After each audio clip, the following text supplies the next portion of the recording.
शुणु बालेश्वर राजनीति बर्तमान एक रोचक मोड रे अच्छी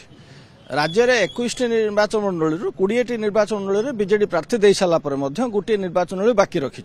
यही कथा लोके जानिला बालेश्वर को लेकिन अनेक उत्साह बढ़ुचे और बालेश्वर लोके सन्देह अच्छा ये कौन होची आमे गत काली जितेबाला बालेश्वर को बाकी रखिले आमे आशा कलु जे आपण विजु जनता दल गोटे घोषणा करथिला जे 33% महिला को जे प्रार्थी करिवो ए 33% महिला को प्रार्थी करने कथा जो आम जाचु जदि से नियम को कायम रखे तेबे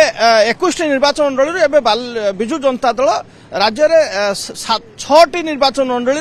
महिला को प्रार्थी कर सारी एवं गोटे जदि से 33% संरक्षण कथा जदि विजु जनता दल कायम रखे तेबे आम कौटी काली आम सन्देह आसिलु जे बालेश्वर को तो महिला सांसद प्रार्थी मिल जाई पारे यही शर्त जदि विजु जनता दल 33% संरक्षण कथा को कायम रखे बाकी जदि से कथा को ऊर्ध्वर जाई जदि विजु जनता दल निर्वाचन जितवा कथा चिंता करे ताहले से पुराना कथा आसीबो 2009 मसीह बालेश्वर रे रघु महांती जतबेले बीजेपी को गला परे एठी सांसद प्रार्थी गोटे भैकम खाली रोच जहाँ को 2014 रे रविंद्र जना को आनी छेड़ा करथिले जीति 19 रे से हारिला परे एठी जन संसदीय क्षेत्र जन नेतृत्व तांकर गोटे संकट अच्छी केवल रविंद्र जना को छाड़ीदेले आउ जिला स्तरीय नेतृत्व तांकर अभाव अच्छी तेणु रविंद्र जना को देबे ना 33% महिला संरक्षण ना रे एठी पुणी जने गोटे महिला को प्रार्थी करिवे ए कथा मध्ये लोके चिंता करूचंती देखिए 33% महिला कथा कहले महिला प्रार्थी से देवे से लोक चिंता करोटी अड़ुआ कौट रोचे कहीं अंक छिड़ुनी जब 33% महिला कथा कहते बालेश्वर महिला प्रार्थी जो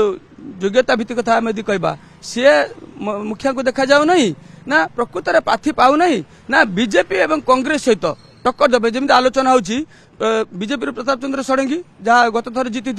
पुणी थर जना जाऊँगी जे कांग्रेस हुए तो श्रीकांत का नाम घोषणा कर ये कथा नहीं कि द्वंद्व अधिक बढ़ुची जो गड़ुआ पकाउची कि हाँ एक कथा ठीक कथा जे बीजेपी दल कथा जदि कहवा बीजेपी दल बर्तमान देश में गोटे भल परिस्थिति अच्छी और ओडिशा रे भल परिस्थिति अच्छी किंतु बीजेपी दलर बालेश्वर जो प्रार्थी अच्छा प्रताप षडंगी को नहीं दल ये पछरे अच्छी बीजेपी दल सपक्ष भोट देश में राज्य में थिला बेले बालेश्वर किंतु प्रार्थी को नहीं बीजेपी दल भितर कोटी ना कोटी किसी असंतोष अच्छी बोली लोके कहउचंती एवं कांग्रेस कथा देखिए कांग्रेस जदि पूर्ववर्ती पर्यायर जो नवज्योति पट्टनायक जो प्रार्थी करे कांग्रेस ये पुणी पछई यह लोक आलोचना होची किंतु श्रीकांत जना को जदि प्रार्थी करे कांग्रेस ये गोटे सुविधाजनक स्थिति आसीबो एवं तार जो संगठित भोट पुराना भोट को पुणी निज पाखु आनी पारिबो बोली आशा करा जाउची एवं एई जो बीजेपी एवं बीजेडी भितर जो द्वंद्व रही